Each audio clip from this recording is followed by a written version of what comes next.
നമസ്കാരം, എല്ലാവർക്കും മലയാളി വാർത്തയിലേക്ക് സ്വാഗതം. കേരളത്തിൽ കോവിഡ് കേസുകൾ കുത്തനെ ഉയരുകയാണ്. ജനുവരി പകുതിയോടെ കോവിഡ് കേസുകൾ കുതിച്ചുയരാൻ സാധ്യതയുണ്ടെന്നാണ് വിലയിരുത്തൽ. ഏതാനും ആഴ്ചകളായി കേരളത്തിൽ കോവിഡ് കേസുകൾ കൂടുന്ന സാഹചര്യമാണ് ഉള്ളത്. കോവിഡിന്റെ പുതിയ ഉപവകഭേദമായ JN1 കേരളത്തിൽ സ്ഥിരീകരിച്ചു കഴിഞ്ഞു.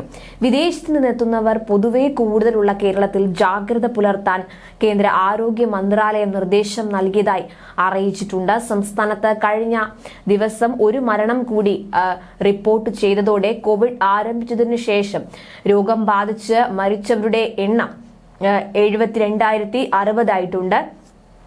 കേരളത്തിൽ കോവിഡ് കേസുകൾ നേരിടാൻ ആശുപത്രികൾ വേണ്ടത്ര സജ്ജമാണെന്നും ആരോഗ്യമന്ത്രി വ്യക്തമാക്കിയിട്ടുണ്ട്. ആശുപത്രികളിൽ എത്തുന്നവർ നിർബന്ധമായും മാസ്ക് ധരിക്കണമെന്ന് ആരോഗ്യവകുപ്പ് നിർദ്ദേശം നൽകിയിട്ടുണ്ട്. സംസ്ഥാനത്ത് കോവിഡ് കേസുകൾ വർദ്ധിക്കുന്ന സാഹചര്യത്തിലാണ് ആരോഗ്യവകുപ്പിന്റെ നിർദ്ദേശം.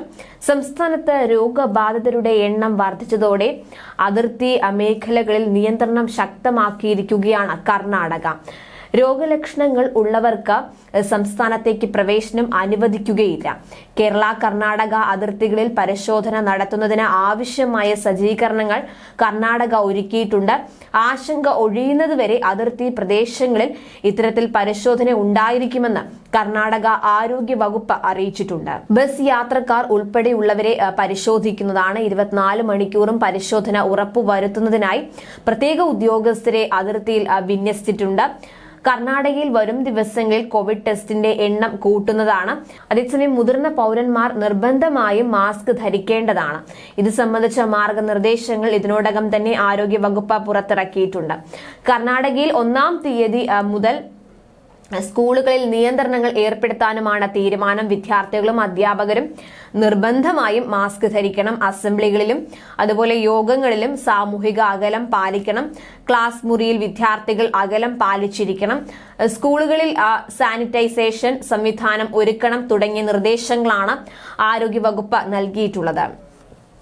അതേസമയം രാജ്യത്ത് ഇതുവരെ 22 JN1 കേസുകൾ സ്ഥിരീകരിച്ചുവെന്നാണ് കേന്ദ്ര സർക്കാർ വ്യക്തമാക്കുന്നത്. ഇതുവരെ ഒരിടത്തും കോവിഡ് ക്ലസ്റ്ററുകൾ രൂപപ്പെട്ടിട്ടില്ല.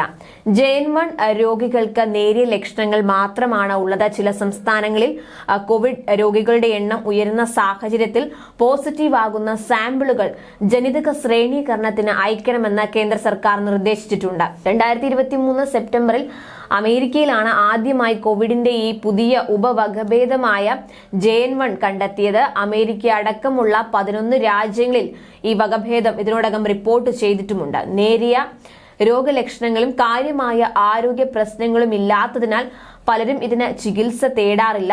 ഗുരുതരമായ ഈ വകഭേദം വാക്സിൻ എടുത്ത വ്യക്തികളിൽ പോലും വേഗത്തിൽ പടരാനുള്ള സാധ്യതയുണ്ട്. പുതിയ കോവിഡ് കേസുകളിൽ ഭൂരിഭാഗവും നേരിയ രോഗലക്ഷണമുള്ളതും അതുപോലെ കാര്യമായ ചികിത്സ കൂടാതെ തന്നെ ഭേദമാകുന്നതുമാണെന്ന് ICMR നേരത്തെ വ്യക്തമാക്കിയിരുന്നു. ന്യൂസ് ഡെസ്ക് മലയാളി വാർത്ത.